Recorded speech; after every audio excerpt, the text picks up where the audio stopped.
तव कंजलोचन कंजमुख कर कंजपद कंजारुणम।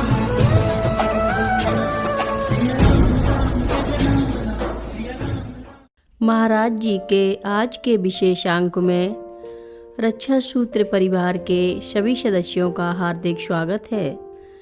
बाबा जी के भक्तों को राम राम। अगली सुबह तड़के 2 बजे माँ ने तप्त कुंड में स्नान किया। स्नान के बाद सब लोग अभिषेक पूजा के लिए मंदिर में गए। लगभग 10 बजे माँ अलकनंदा नदी के किनारे धूप में बैठी थीं। एकाएक माँ उठी और फिर से मंदिर की ओर चल पड़ी। मैं भी माँ के पीछे पीछे चल दी। इस समय मंदिर में यात्रियों की भीड़ भाड़ बहुत बढ़ चुकी थी। भगवान बद्री नारायण के दर्शन के बाद माँ मंदिर के पिछले हिस्से में गईं, जहाँ पर हनुमान जी की संगमरमर की एक बड़ी सी मूर्ति थी।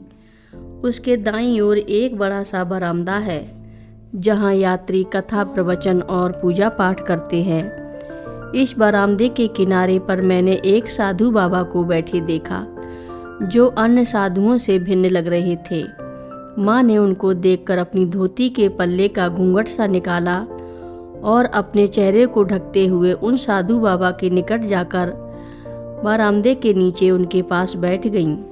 वह साधु लगभग 50-55 वर्ष के लग रहे थे। शरीर पतला, कद लंबा था, त्वचा का रंग गहरा सांवला था। एक सफ़ेद वस्त्र कमर पर लिपटा था और कंधे पर मोटा जनेऊ डाला हुआ था। बालों की जटाओं का सिर पर जूड़ा बंधा था। वह माँ से बात करने लगे। बीच बीच में केवल 1-2 शब्द जैसे तुरीयावस्था, निर्विकल्प समाधि जैसे शब्द मेरे कानों में पड़ रहे थे, जो कि मेरे समझ के बाहर थे।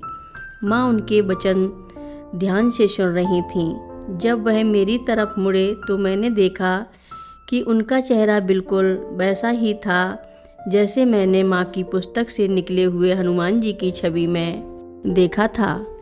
मुझे देखकर साधु बाबा कहने लगे, जब एक लड़की छोटी होती है तो वह खिलौने से खेलती है, जब बड़ी हो जाती है तो उसका विवाह हो जाता है। जब उसका पति ही उसका सर्वस्व होता है, वह अपना जीवन उसको अर्पण कर देती है। अब उसे खिलौने से खेलने की आवश्यकता नहीं होती है। मुझे अपने प्रश्न का उत्तर मिल गया था। वास्तव में सद्गुरु की प्राप्ति के बाद नियमों के सब बंधन छूट जाते हैं।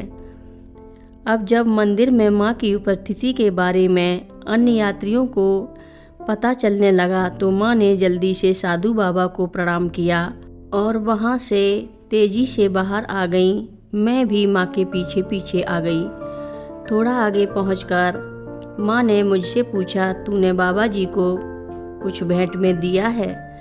मैंने माँ को बताया कि कुछ नहीं दिया, पर मेरी जेब में पैसे हैं। माँ ने मुझसे तुरंत वापस जाकर साधु बाबा को भेंट स्वरूप देने को कहा।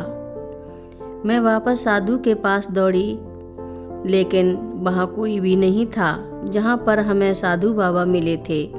वहाँ से मैं 1 मिनट से भी कम अंतराल में मुश्किल से 50 फुट की दूरी से वापस लौटी थी। मैंने मंदिर के अंदर और बाहर दुकानों में बाबा लोगों के बैठने की जगह पर उन्हें चारों तरफ ढूंढा, लेकिन साधु बाबा कहीं नहीं थे। आमतौर पर माँ के बद्रीनाथ भ्रमण का समय अक्टूबर अथवा नवंबर के प्रथम सप्ताह में नियत होता था। कैची में शारदीय नवरात्र के संपन्न होने के पश्चात ही माँ बद्रीनाथ की यात्रा पर जाया करती थीं। संयोग से दीपावली का त्यौहार भी आसपास ही होता था। इस समय शीतकाल के लिए बद्री धाम के कपाट बंद होने के निकट होने के कारण वहाँ तीर्थयात्रियों का आवागमन कम होता था। बद्रीनाथ का छोटा सा बाजार, जो कि गर्मियों में यात्रियों की गतिविधियों का प्रमुख केंद्र हुआ करता है, वह उन दिनों वीरान सा होता था। मंदिर के कपाट शीतकाल के लिए बंद होने से पूर्व वहाँ की ज़्यादातर दुकान बंद हो जाती थी। बर्फ़ से दुकानों को सुरक्षित रखने के लिए उनको तख्ते और टीन की चादरों से ढक दिया जाता था। तथापि लंबी जटाधारी साधुओं को मोटे खुरदरे कंबल लपेटे एक साथ बैठकर गांजे की चिलम पीते हुए तब भी देखा जा सकता था। कथा लंबी है, आगे की कथा सभी भक्तों को अगले भाग में सुनाएंगे। हर रोज़ महाराज जी की कथाएं सुनने के लिए रक्षा सूत्र चैनल को सब्सक्राइब करें, शेयर करें और लाइक करें। घंटी बजाना ना भूलें। कमेंट बॉक्स में लिख भेजें, जय नीव करोरी बाबा जी महाराज। सभी भक्त मिलकर बोलो, नीव करोरी बाबा जी महाराज की जय जय बोलो, सिद्धि माता की जय जय बोलो।